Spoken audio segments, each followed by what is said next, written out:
ನಿನ್ನೆ ನನಗೆ 2 ಪ್ರೋಗ್ರಾಮ್ ಇತ್ತು. ನಾನು ವೆಲ್ಕಮ್ ಸೊ ಅವರು ಕ್ಯಾನ್ಸಲ್ ದಿ ಪ್ರೋಗ್ರಾಮ್. ಇನ್ನೊಂದು ಪೊಲಿಟಿಕಲ್ ಪ್ರೋಗ್ರಾಮ್ ಅವ್ರು ಇಟ್ಕೊಂಡಿದ್ರು. ಸೊ ಅದಕ್ಕೆ ರೈಲ್ವೆ ಮಿನಿಸ್ಟರ್ ಮಾಡಿ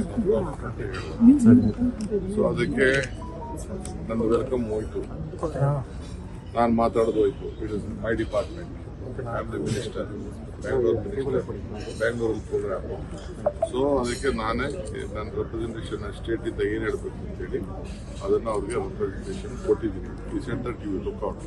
but one thing is that ಈ ಹ್ಯಾಸ್ ಬೆಂಗಳೂರಿನಲ್ಲಿ ಏನು ಅನ್ನೋದನ್ನ, ಬೆಂಗಳೂರು ವಿಚಾರ ಏನು, ಬೆಂಗಳೂರು ಎಷ್ಟು ಇಂಪಾರ್ಟೆಂಟು, ಇಡೀ ಪ್ರಪಂಚವನ್ನ ಭಾರತವನ್ನ ಬೆಂಗಳೂರು ಮುಖಾಂತರ ನೋಡಬೇಕು ಅನ್ನೋದು ಕೂಡ ಅವರು ಪ್ರತಿಪಾದನೆ ಮಾಡಿ ಅವರೇ ಒಪ್ಕೊಂಡಿದ್ದಾರೆ.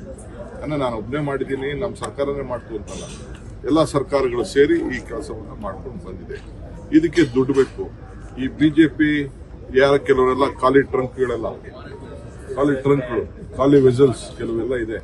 ನನ್ನ ಹೆಸರುಗಳು ಹೇಳಕ್ ಇಷ್ಟ ಇಲ್ಲ. They are making more noise, ಜಾಸ್ತಿ ಶಬ್ದ ಮಾಡ್ತಾ ಇದೆ. ಅದಕ್ಕೆ ಅವ್ರಿಗೂ ಎಲ್ಲ ನಾನು ಕಳಿಸ್ಕೊಡ್ತಾ ಇದ್ದೀನಿ. ನೀವು ಪಾರ್ಲಿಮೆಂಟ್ ಅಲ್ಲಿ ಮಾತಾಡಿ, ಪ್ರೈಮ್ ಮಿನಿಸ್ಟರ್ ಭೇಟಿ ಮಾಡಿ, ನೀವು 10 ರೂಪಾಯಿ ದುಡ್ಡು ತಗೊಬನ್ನಿ ಸಾಕು ಅಂತ. ಒಬ್ರು 1 ರೂಪಾಯಿ ದುಡ್ಡು ತರಕ್ಕೆ ಆಸಕ್ತಿನೂ ತೋರಿಸಿಲ್ಲ. ಪ್ರೈಮ್ ಮಿನಿಸ್ಟರ್ ಭೇಟಿ ಮಾಡಕ್ಕೆ ಹೇಳಿಲ್ಲ, 1 ರೂಪಾಯಿ ಹಣ ತಂದಿಲ್ಲ, ಫೈನಾನ್ಸ್ ಮಿನಿಸ್ಟರ್ ತಂದಿಲ್ಲ. ನಮ್ಮ ರಾಜ್ಯಕ್ಕೆ ಅದು ಎಸ್ಪೆಷಲಿ ಬೆಂಗಳೂರಿಗಂತೂ ಏನೂ ಇಲ್ಲ. ಅದಕ್ಕೆ ನಾನು ಪ್ರೈಮ್ ಮಿನಿಸ್ಟರ್ಗೆ ನೀವು ನೋಡಲೇಬೇಕು, ರಿಕ್ವೆಸ್ಟ್ ಮಾಡಬೇಕು. ನಾನು ಖಂಡಿತ ನೋಡ್ತೀನಿ ಅಂತ ಅವ್ರು ಹೇಳಿದ್ದಾರೆ. ನನಗೆ ಭರವಸೆ ಇದೆ. ಅವ್ರು ಮಾತಾಡಿದ್ದ ಶೈಲಿ ನೋಡಿದ್ರೆ ಬೆಂಗಳೂರು ಇಂಪಾರ್ಟೆನ್ಸ್ ಕೊಡಬೇಕು ಅಂತಂದ್ರೆ it is A global city ಅನ್ನೋದನ್ನ ನಾವು ಒಪ್ಕೊಂಡಿದ್ದಾರೆ. ಸೊ ಬೆಂಗಳೂರು ಭಾರತನ ಪ್ರತಿನಿಧಿಸ್ತದೆ ಅನ್ನೋದನ್ನು ಕೂಡ ಅವರು ಹೇಳಿದ್ದಾರೆ. ಸೊ ಐ ಥಿಂಕ್ ನಾನು ಏನ್ ಕೊಡಬೇಕು ಅದನ್ನ ಕೊಟ್ಟಿದ್ದೀನಿ, ನಿಮ್ಗೂ ಎಲ್ಲ ತಿಳಿಸಿದ್ದೀನಿ. ಕೊಡ್ಲಿ, ಅವು ಯಾರು ನೋಟಿಸ್ ಕೊಡಕ್ಕೆ? ನಾವು ನೋಟಿಸ್ ಕೊಟ್ಟರು. We have powers to give notice, we will give him notice. He doesn't have any powers to give us notice.